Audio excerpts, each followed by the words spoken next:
Bumaliktad na, si Bungo bumaliktad na, kumampi na sa Di Calibre team. Dumami na dismaya kay Atty. Low.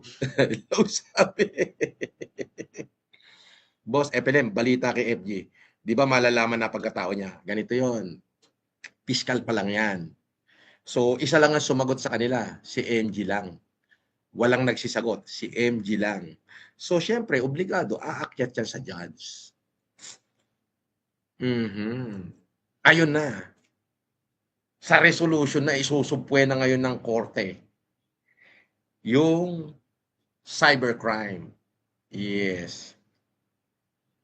At sila magpapatunay kung sino yung nasa likod ng FG Group.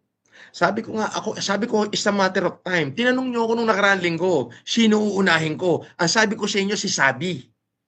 Siya ang uunahin ko. O, ayan na.